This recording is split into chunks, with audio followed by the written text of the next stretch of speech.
Welcome back to episode 4 of the Flipside Podcast. Today, we've got a band out of Southern California known as All of Our Powers Combined. Oh, sorry.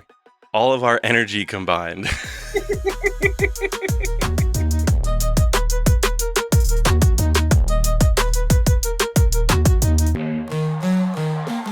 We've got a band out of Southern California called All of Our Energy Combined, otherwise known as AOEC, and they're here to talk about their upcoming projects and their debut album. Welcome. Thank How you are so you? much, Maddie. This is Hanging Chantelle, out with guys. you, I have to say, I'm really excited to be here. I think it's so cool, and especially for Kate. I got a pinky up. Oh my God, you with the pinky up. Fine, I'll do it this time. Had to make sure to throw that in there. Cheers. Yeah. So Chantelle and AOEC has been coming by with AOEC's music, with the music reviews that I host on TikTok, and they've sent me some awesome tracks. I'm actually really excited to hear what you guys coming up on your new release. So tell me a little bit about like AOEC, like what's their identity? Who are you guys? How many people are in the band? Like, tell us a little bit about you guys. Absolutely. So AOEC is a project that began the very tail end of 2023. So actually, interestingly enough, it kind of began and dates back a little bit further than that, I will say, because it comprised of my bass player and I. We were in several bands together, previous to this. So this is kind of like our 10-year mark of we've known each other since before a little bit before 2008, and Okay. we've survived 3 separate bands together. Jeez. And in that process, we were just kind of we're kind of waiting, life situations happen and all the other stuff happens. And then we were like, you know what? Music. I was actually heavily inspired by there's a band called Zano, and in fact Zano happens to be our producer. And it was interesting because it's almost like a full circle whirlwind event. Like things happen and you don't even realize why they're happening. So I was in the process of going for my bachelor's in school, and then I had this project that I had to do, and I was just like, oh, I have to figure out where I'm going in life and what that means and what all this is going to. So this long-winded story goes to my homework, and I had a homework assignment that I was just I hit up Zano. I had met him because I happened to be at a Tantric show, and he was opening up for Tantric, and I was just like, God, I love, I'm obsessed with the album. I listen to his songs all the time. It's got a great album, especially Prequel, so good. So I hit him up, and I was just like, can I ask you a couple of questions? Let's talk. And so we were talking, and he's like, you do music. Did it have to do with the homework music. assignment, or were you just you were It procrastinating was the and homework just? assignment. It was Oh, okay. homework led me to getting back into music before I knew it. And I was just we talked and we had this really great conversation and we really connected. And style wise, he's like, I know you do music too. I was like, yeah. I was like, there's things, but and then I was like, I hit up my bass player and I was just like, you want to do it again? He was just like, let's go. And before we knew it, AOEC was taken off. So it was Nice. great. It's been the 3 of us, essentially our producer, the bass player, and myself. We're actually at the point where we've been really just focused in more so on the music and then scaling that out. I think that that's an important factor because a lot of people get excited. They jump into it, and there's a lot that goes into the band process. There's a lot that goes into It's completely different reaching as a from goal. a solo artist or a hip hop artist or pop artist. I feel like there's a lot more moving parts because you have more people involved with the projects. You gotta worry about the registration and splits, and then booking shows. I'm sure is probably crazy too. So do you guys do all of that yourself, booking the shows and all that, or do you have someone 100%. who so you guys do it all yourself? Oh, yeah. I Like, I actually or is spearhead, there a dedicated person in the group that kind of handles a lot of the administrative stuff? it's an important factor, especially being a musician nowadays. You have to do it, especially if you're an independent artist. You have to understand what you're getting into, what that entails, and literally, I've been publisher for our band as well as lead singer and like also marketing. Like I'm wearing a lot of hats in essence with the band itself. But I mean, I don't dislike it at all. It's something that it's kind of like that whirlwind, which goes back to school. So when I was younger, I was doing sports broadcasting, and I did a sports broadcasting internship, which that opened up a massive amount of doors and skills that I didn't even know would come handy like now. And I'm like, oh, okay, so that's where that comes into the picture That's now, you that's know? that's how music gets put into TV. Like that's how, this person gets paid for this and that. And I'm sure you learned a lot of the back end stuff for that as well, Oh while you were yeah. learning like sports broadcasting. Oh, 100%. And that goes into again with all our energies combined. It's not just one component, right? Like on the back end, Hmm. even in doing sports broadcasting, you have your grip, you have your lighting, you have like it's a I love whole I team love that it's like effort, you know? it's like a Captain Planet kind of thing, like where yeah, you need a bass player, you need a singer, you need a guitarist, you need a producer, you need these different parts to all come together to get the band to work as one big, working machine. Oh, 100%, because the reality is in all cases in any band, you know, no Hmm. one does it alone.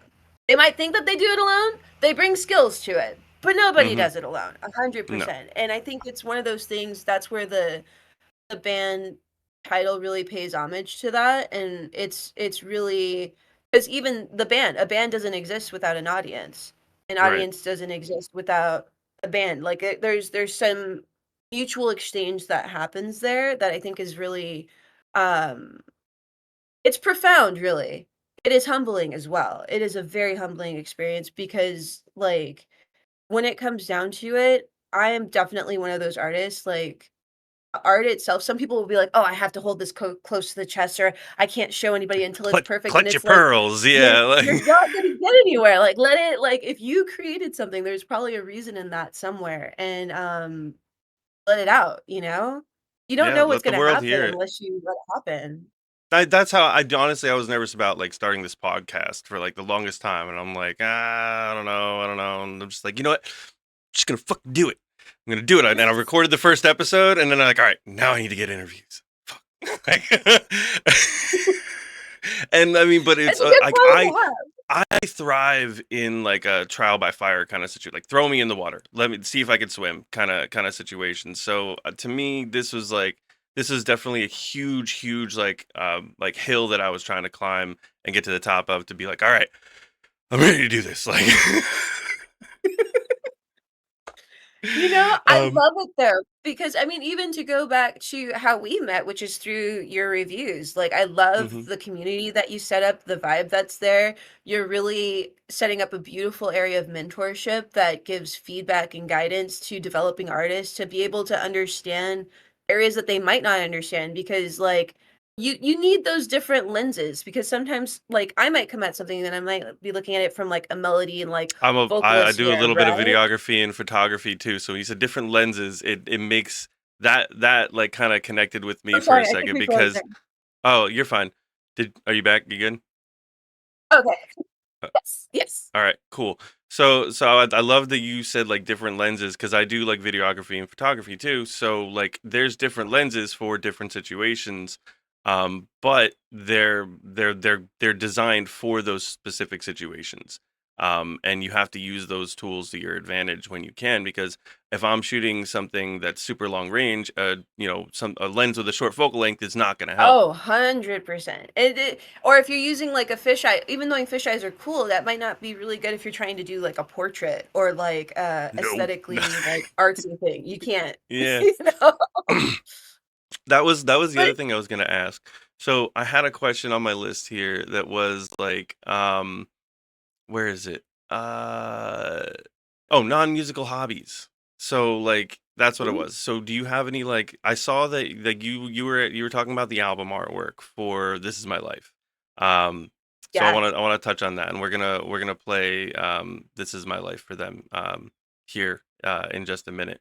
But the album artwork, I saw that you were painting. So you paint as well? Actually, I don't paint. I don't paint. I wish that is a skill. So that was a I don't totally acted doggone out it. skit, and you were just like, "Yeah, I'm painting the." Okay. No, not at all, not at all. I'm So, kidding. I'm I kidding. I am a visual artist. Like outside of the music, I love like I have creative thought processes and I like to see them kind of like materialize. So, I actually had a good friend that was like, "Hey, didn't you say you wanted to do body art?" I was like, "Yeah."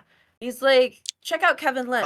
And I was Oh, like, "I'm gonna check out Kevin Lim." I checked out Kevin Lim and I was like, "Oh." And we met up, we talked, and I let him know I was like, I have this visual concept, and the idea of it I is a was phoenix.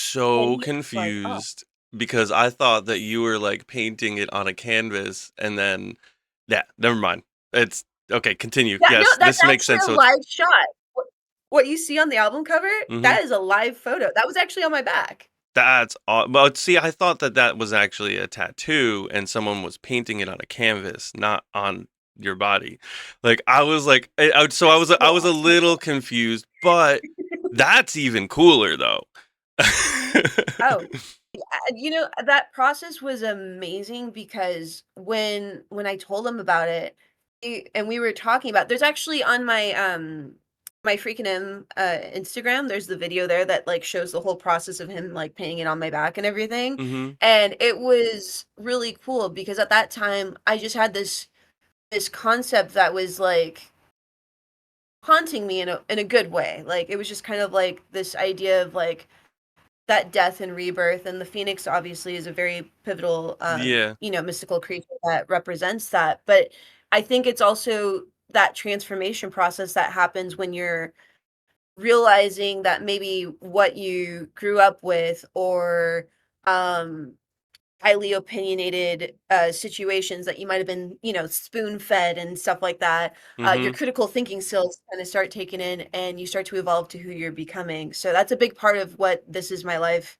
is about. Like it's interesting because I remember when I was working with the producer, he was just like, "You want to change the word repent?" And I was just like, "I know, I know, I know, I know," because there's like that religious, like a lot of people have like a religious aspect, and it's Attachment to very it. hard to get away Yeah. with religion. But when you think about it, um, it's instead of being like I regret or I like repent is an action word, right? Because Mhm. you're actually You're taking a physically stance doing to it. do Yeah. something to do better. Mhm. So I felt like it was, like, the proper thing, Like, it's kind of, that's kind of like one of those things where, again, like, when you have all these voices, people telling you whether it's school teachers, whether it's parents, like, "This is your life, this is what you need to do, this is how you do it." At one point or time or another, you need to repent to yourself and be able to say, "No, this is who I am. This is my life."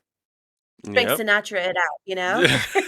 Take a stand, yeah, man. I mean, well, that's the thing is over the years that I've learned and having different like interactions with different people, traveling especially help me understand this a lot better. Is that like other people aren't always going to be able to put themselves in other people's shoes, and they have a hard time with boundaries. Oh, Like, yes. a lot of people will take, criticism or me putting a boundary up or someone putting a boundary up as like, "Oh, this person doesn't like me." Like, no, I'm just putting a That's not boundary up. Just yeah, that's not what it is. But a lot of people take it the wrong way because they can't put themselves in someone else's shoes to see why they would want to put that boundary up. You know, they don't understand, and because a lot of times because they don't ask questions. It's a very we're in a very like me driven world nowadays. I feel like, and it's like, well, if I don't understand it, then I don't. It doesn't make sense to me, and it doesn't. It's that, and that's it. Like they don't want to do any extra work to find out why. Oh, 100%, and I think it's there's a fear that is a part of that process, right? Because the fear is, and Hmm. you touched on it, like, oh, maybe they don't like me, or maybe this won't be accepted, or this won't be acknowledged, or this won't be approved somehow. I don't know. It's an interesting time that we live in because you're right. Like it is a very like me driven It's a society right now. But that's one of those core that's another reason for the name, all our energies combined, because really especially after the pandemic, a lot of people I feel they lost that sense of community having to be isolated so much as well, Like it's it's a different energy when you're in the It crowd at a musical desensitizes you a setting. little bit, yeah, and it's like you're used to just you for the last what year, 2 years, we've had to stay 6 feet away or stay in your house or whatever, and it's like well, you kind of lose you become numb to the having to understand what other people are going through at the same time. They might not be going through the same thing that you're going through, and you don't see them every day. You know, Oh, 100%. I think, and that's, I know you got to see my post on like the Goo Goo Dolls and stuff like that. of the Goo Goo I was Dolls. like a younging when that song came out, and that song named by the Goo Goo Dolls. I just remember there was a lot going on during that time period. And I'm not shy to get into it because like literally like my parents were like separating. I was like super young and I had a young sibling and like there was just kind of like Bro, this I went moment through the where like this same song exact came thing. on. You probably feel I it. You I was understand, you my know? parents got divorced when I was 6 years old. I had a younger sister. You're like, I'm right We're there with twins. you. Yeah, I'm that's what right it there is. with you, dude.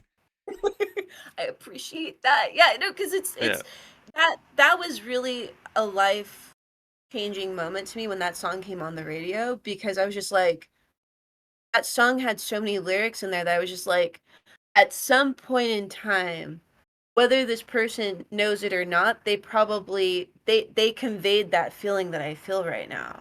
And they created like That's this safe world, this safe pocket, this safe space that like now I feel like I'm gonna be okay, you know? I don't know. I don't know. It's a it Yeah. music does certain things to us. It's weird, and I love when artists like, and that's why I truly appreciate the art of music is when artists can actually convey that story, and I can like imagine it in my head almost. There's I was huge like folk musician like fan for like years because I loved the storytelling aspect of it. I could like follow along with like it's like an Alice in Wonderland kind of story in a way, you know. Yeah. And I love when like musicians and artists and bands can kind of create that kind of feeling in me at least, and I think that's what really separates a lot of like people who are serious about it and people who are really, really, truly artists. Some people are just doing it for fun and they want to let some emotion and stuff out there, but people who are passionate about it are going to find a way to get you to envision exactly what they envision. Oh, 100%. And like you said, some do it for fun and that's cool too. And then some do it like I feel like art from like poetry, like statues and like literally like paintings. Like all that stuff it came from somewhere before it was actualized and then to see that end result. And I think for anyone's art journey, like there's all these different steps and milestones that people take, but like you never really saw the first stroke or like that first light bulb moment that they had. But Hmm. somehow you resonate with it. And then it's like cool to see watch it evolve. So yeah. so um so this is my life. What exactly is that song about? Like I'm gonna play it here for them just in a second. Um Tell us a little bit about it. Like what inspired it. I know that we talked about the Phoenix and kind of like the rebirth aspect of it. But if you could like give us a synopsis, and then I'm gonna lead right into the song right after this. Ooh, so This Is My Life is a song that really was inspired and came about understanding when there's that disconnect with that situation of again kind of societal, I'm going to say societal norms, but also kind of like things that tell you this is who you love or how you should love or what you should do and how you should do it, and you should be a nurse or a doctor or you should do these things even though you would faint if you saw a needle or blood and probably make someone feel more in pain. Yeah, no, sorry. But But you like should you literally should be a like, you you should know, be a doctor or a nurse still. Don't worry about that. You'll get over it. Rub some dirt in don't it. worry, it's desensitized at the point in time. Yeah, But yeah, no, it's you're too kind of like sensitive. one of those areas. And there's nothing wrong with being doctor or nurse. I love doctors and nurses, and I appreciate everything that they do. In fact, I Absolutely. I will say that you know there's there's so much that goes into finding your own voice, and that's really what this song is. It's about that realization of when you're okay with your imperfections, when you're okay with who you are, what you believe in, what you stand for, and you grow a backbone and you are able to really just articulate that freedom, that space, and that peace and that love of who you are, and just not be afraid to show it to the world, you know? Even knowing, you know, your dad might not like your combat boots or that you paint your nails black or, you know, your mom wants you to dude, when I was a kid, I had spiky hair. You remember Billy Joel from Good Charlotte? Yes. And he had the long spiky hair. Yeah, I did that shit. And my parents drove my parents crazy. And they were like, "Why do you do that?" And I'm like, "I don't know. I think it's cool." Like, yes. No, you know what? There was so many great styles back then. I'm curious, was it hard to maintenance? Was it hard to like hold it up? Oh, dude, I used that got to be glued stuff, and it was like it was a nightmare trying to get it out of my hair. You had to get the got to be glued shampoo and conditioner for it too to get it out. Like it was like Elmer's glue. I'm not even kidding. I've never tried, but now there's something in me that I'm like, huh, could I ever try that? You probably We'll see. I'll keep you updated. If I do, I will tag you in it. I want a picture of this if you do. And then I want the caption under it, "This is my life." This is my life. Yes. That being said, guys, enjoy "This Is My Life" by AOEC. So slow, nothing's ever changing now. Behind from that special place that I used to go and find something to believe in, something to surrender to. This is my life, I'm captive, not prey. This is my life, and this is me. Turn down all the people who were close to you. Repent for all those stupid things you've done. This is my life, I'm captive, not prey.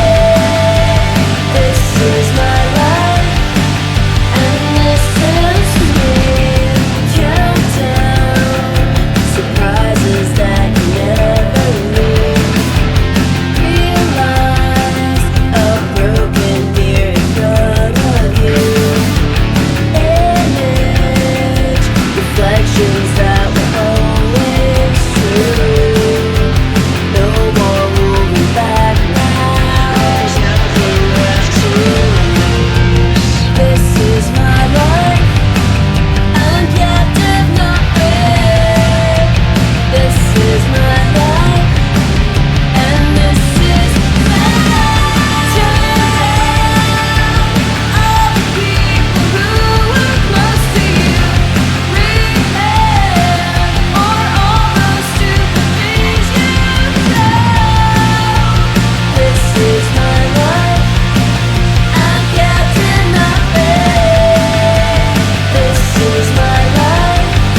back, guys. So that was This Is My Life by AOEC. Let us know what you guys think down in the comments.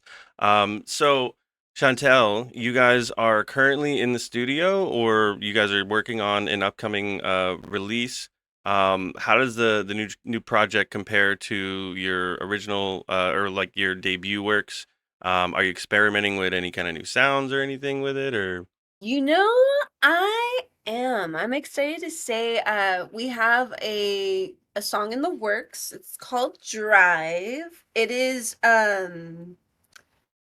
still thematic, I think, to a degree, but it's still I'm I'm pushing myself vocally a little bit more in this one. So I am excited because Challenging yourself. All the right.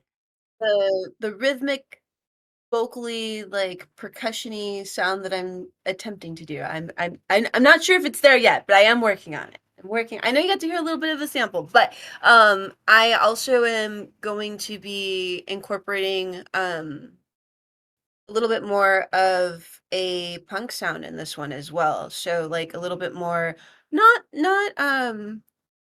screaming, just a little bit more fry on this one. So I'm Mm-hmm. excited to see how those elements come into play for the final result. Okay. It's definitely a cool process for it, but I would say the this one as well too. We're working on getting some additional. This will probably be our first actual music video release as well. But the video Okay. release will probably come after the actual music release. So that's something that's currently in production, in the works, and getting lined up. But it's exciting. Awesome. Let's go. Let's go. I'm excited. I was a huge fan of like punk music when like growing up. I was, Newfound Glory, Less Than Jake, Big D at the Oh yeah. Kids Table, ska music too. Uh Good Charlotte, I think I said them already, but like Green Day was one of my favorite bands growing up, man. So like Oh, I I love Green Day. love punk music. So I'm excited to hear this upcoming project you got there. You also said you're preparing for some live shows here towards the Yes. end of the year. We're probably looking at kicking off in 2026. I've actually gotten a lot of people reaching out just from the music itself, and they're just like, when are you guys going to be in Ohio? When are you guys going to be here? And I was just like, let's make this 2026. So the goal that we have rolling out is we're looking at centralizing. I think that's one thing that I think for any growing artist that they have to understand, like when you have a developed fan base, and this is one thing that I will say in all fairness, to be fair, again, this comes from, I've been doing music since like a while now. So that's one thing to where for me, when you know the ropes, you can hop back into it a little bit easier, but it is a process to where any like growing band just starting off, like start locally, like perform locally, get Mm-hmm. out, do stuff. I actually got hit up because we did a cover of Pat Benatar's Heartbreaker, and there's a local Oh, band oh around here yeah, that was yeah. just like, You sent that over to me. I loved it. I remember that was that. awesome. Yeah, and it was great because like a local band, they do covers all the time. They tour regularly. They were just kind of like, "Yo, will you come out and will you join us for this song?" And I was just like, "Let's do it." So, it's kind of nice that those things kind of trickle down, but I think in that sense too, like getting out there and performing is, it's a lot closer than anyone knows, but it's good to start locally, understand where your local venues are, and then also what what do you have, what do you bring to the table, and then you can start, like, we're looking at 2026 being a, first smaller national tour. So, that's our Okay. that's our 2026. 2029 or 2030 is going to be an Australian tour, so I'm excited for that too. Ooh, And we're looking at the UK as well. interesting. Yeah. Nice. So, We got a so nice little you've 5-year plan going. you've been like studying your analytics and stuff, and you see people, in different regions that that are reaching out to you, that are gravitating towards your music and asking when you're gonna be there. So, I mean, it sounds like you guys have been, performing. How long have you guys been performing on, stage before you started actually recording, doing like studio? We've performed on stage live a few times. AOEC is actually like when I say we performed before, like the bass player and I, we definitely have a history where we performed on many stages, like Right. Yeah, you said you guys were in a all over few the place, bands. but that was prior. But AOEC has actually, we're gearing up towards our first like performance on stage. So Okay. I'm really excited about that. I'm really, Got really you. So you guys are starting from like studio works to then performing them on stage. So that was going to be my other question. So I didn't know if you guys had been performing any music before this, if it was like you guys were doing covers or anything like that. yeah. Whether you were going to be mainly focusing on like this album, is it an album you guys are releasing in April, or is it a Ooh, single no, it's just or gonna be the single. So great question. We have oh, the single, but the 2026 timeframe will coincide with our album release as well. okay. So we have quite a few songs right now in the pipeline that are gonna be a part of the EP.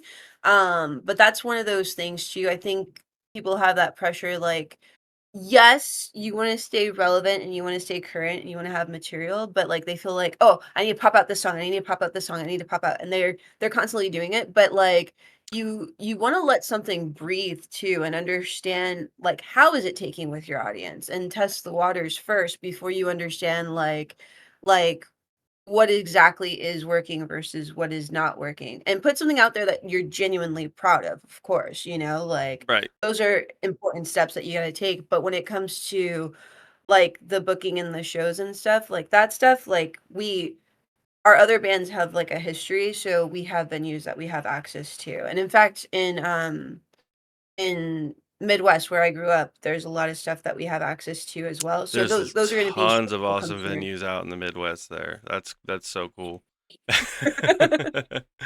Um, what is your dream venue or festival to perform at? Ooh. Oh my gosh. If You you could know, perform anywhere, if you could perform anywhere in the United, I mean, I guess in the world, I could say in the world, and pick a venue, what would be the venue that you would be like your dream venue? you know what? There are many that I have on the list of dream venues, but I would have to go back to my hometown, and there's the Red Rocks and Red being Rock. I knew you outside were and gonna say Red Rock. how It's did you I haven't know? I've never been there, but I've seen it. I had friends that were from Boulder, and they used to tell me about it all the time, and I was like looking at pictures. I'm like, damn, that's really really nice venue. It's so beautiful. It's Yeah, so nice. Yeah, that would be on the list. I would love to do and jump on to, like, I know Warp Tour has a competition that they're doing right now with Ernie Ball. I was like, "Do we wanna battle the bands?" That's interesting, and interestingly I'm enough, pretty that's sure one of close the to other how I am. bands that I'm going to see next week, Immensia. They're in New York. I'm going to see them on the 13th. Um, Oh, they are going to be competing in the Battle of the Bands for Warp Tour. I'll have to So put in a vote for them. I will vote mhm. because I think that that's a very powerful tool that they have, like, the way that they're doing it, and I feel like it's one of those areas to where, like, I love the fact that they're doing that. Like, I just love the fact that they're doing that because there's so many, like, They're opening for Red Jumpsuit Apparatus. And they work, I guess they work with the drummer on some of the production work and stuff like that. oh, So yeah, it's really like they have some connections. So I mean, I like when they were like, "Oh yeah, we're gonna be doing Battle of the Bands, and can you vote for?" I was like, "Fuck yeah, I'll vote for you guys." I don't know no, anybody that's else so that's in Battle important. of the Bands, so Yeah, no, I was like, I hope that they continue that because it's one of those things, like, the Battle of the Bands, it's such a great thing to have, like, interestingly enough, when I was younger, my grandmother, she loved it when I sang, and she'd be like, Will you sing in front of all the people at church, and will you do this?" And I remember I was really nervous, I was so shy, I was so nervous, and then, like, she, yeah. like, rehearsed this whole thing with me, and it was, operatic, and she put me in front of everyone, and I was just like, can I just dance? Can I do interpreted dance? And you could play the song, and my grandmother was so mad at me. I wasn't ready yet, though. I wasn't ready yet. And then it was fast forward like a couple of years, and I'm in high school, and we had a battle of the bands, and that was the very first band actually that I was in. We were called Fred, which was Norwegian Red. for peace, and it was interesting Wait, because what does it stand for? we were anything but that music.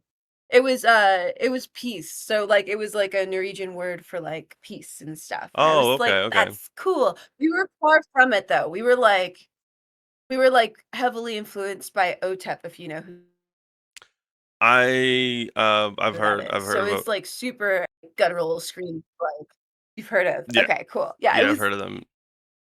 it was definitely on the heavier side. And so I remember my grandmother was like, "You won't sing for the church, but you'll sing this." I was like, "Yes.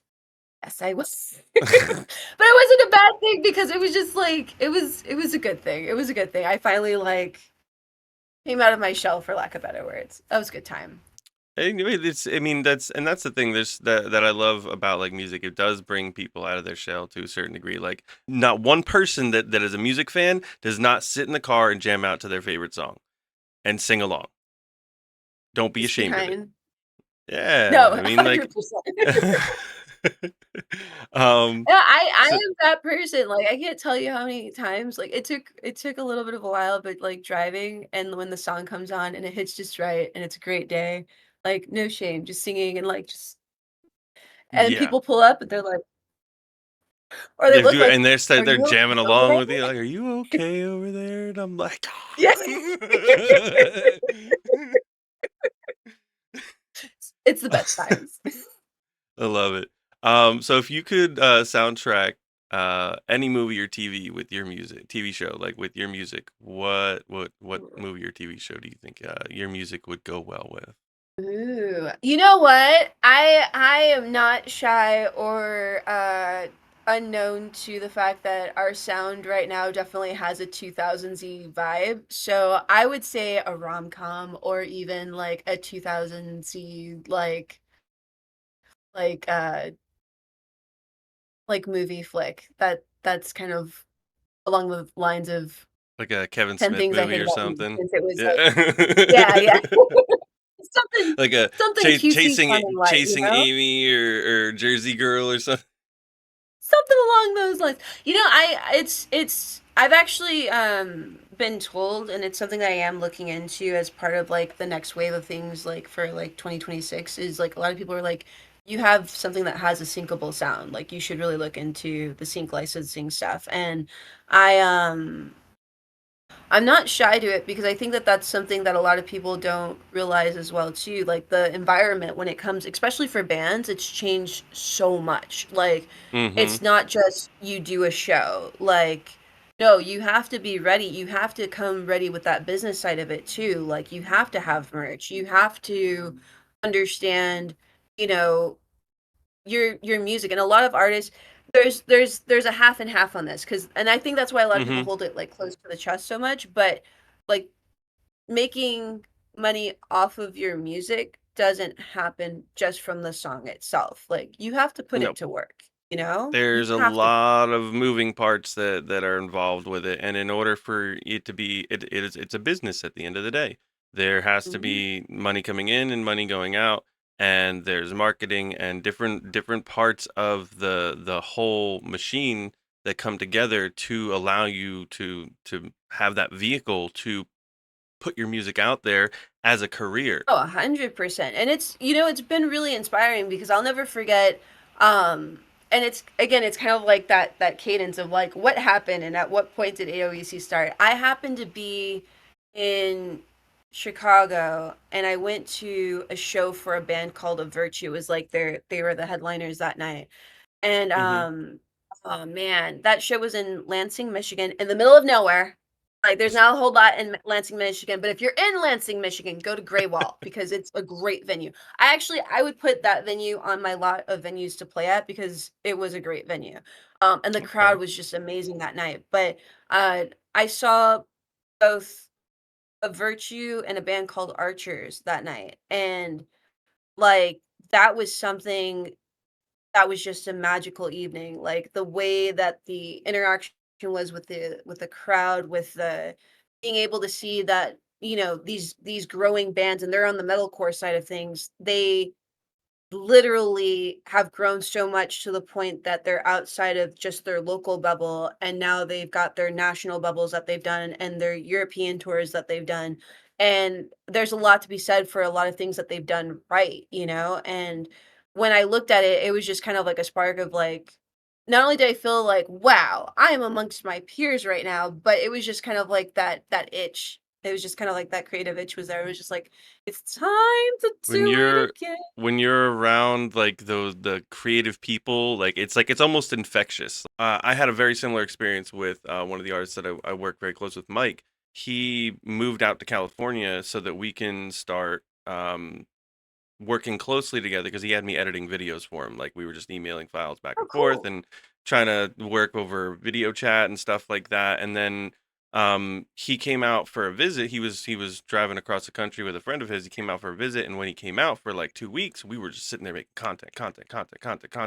And like before that, it was just like, it was almost like this big weight, and you're like, oh, like I don't want to do all of this by myself. And then, like, when you get together with creative people, it starts kind of just flowing a little bit better. You start bouncing ideas off of each other, and it just creates this like camaraderie. And that's the one thing that I wanted to touch on, as you were just talking about that experience with going to see that band, and being around other creative people. The camaraderie of like the band culture, like as opposed to other type of music artists that aren't necessarily like working with other people constantly with their music.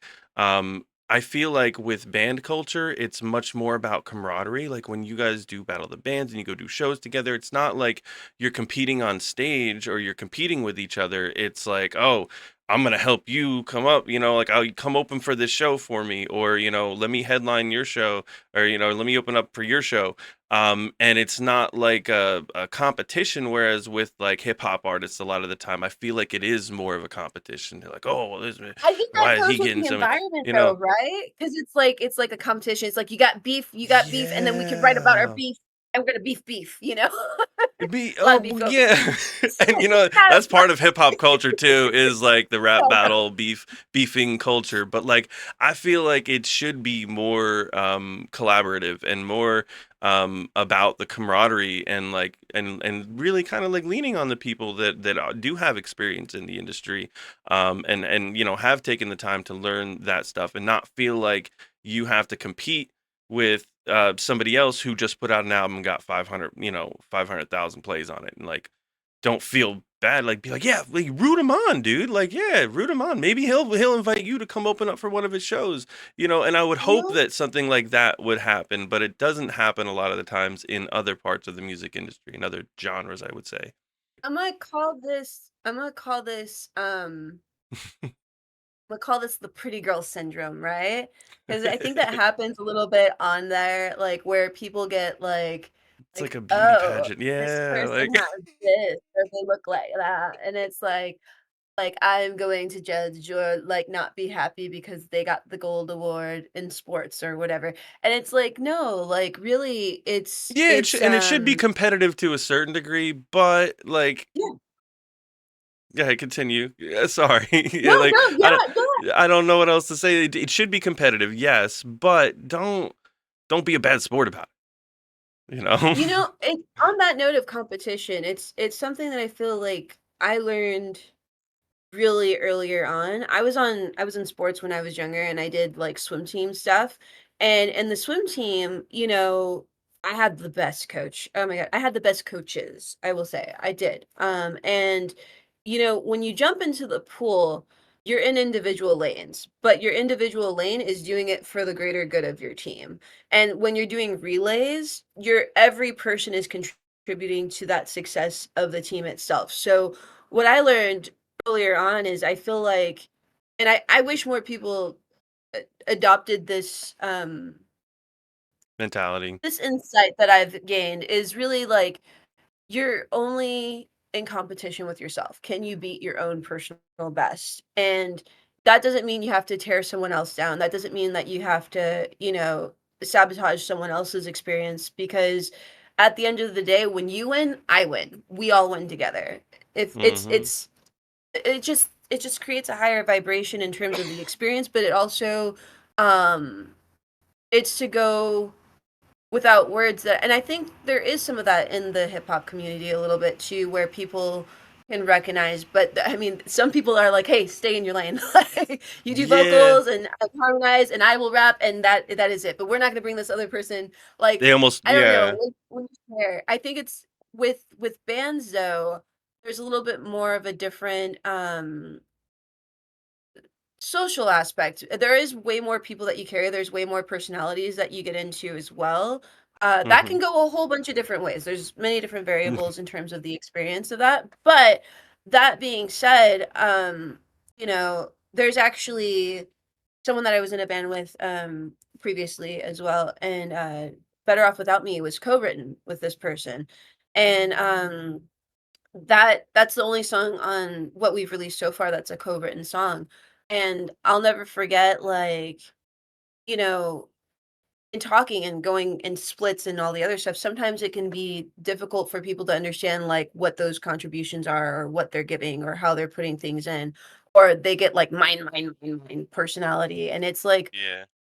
yes and no, but like there's so many people, there's so many successful artists that if you know that you are going to be successful, if you are going to put in the work, like there's no reason why you can't balance out that experience for everyone else to come up as well. And some people look at it like, well, I'm going to be the diva, or I'm going to be the star, or I want my, you know, solo X amount of They times want longer. their spotlight. Yeah. And there's something to be said, especially for the synergy. That's something that I definitely experienced with the 2 bands that I mentioned earlier, the synergy that everyone has on the stage. There's like a brotherhood, for lack of better saying, you know? There's Hmm. something where you can tell they look out for each other. They're not afraid to let each other shine and step forward and step back when Yeah.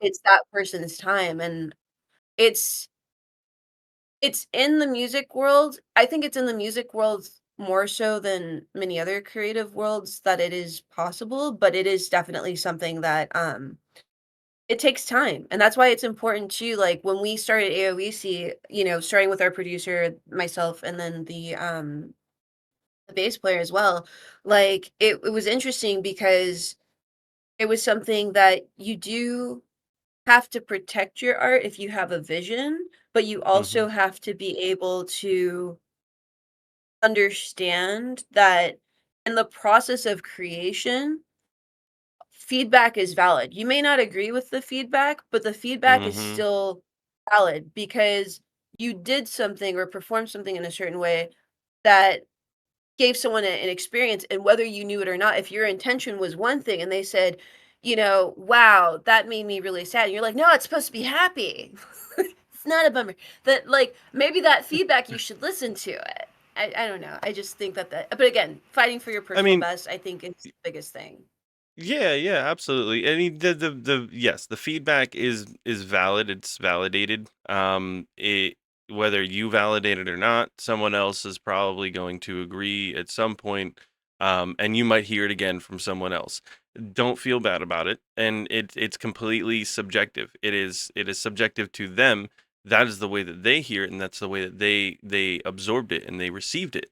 Right. Like when I was reading when I was I'm sorry, when I was watching the video of you getting painted, and I was like, I'm sitting here watching this and I'm thinking they're doing something completely different.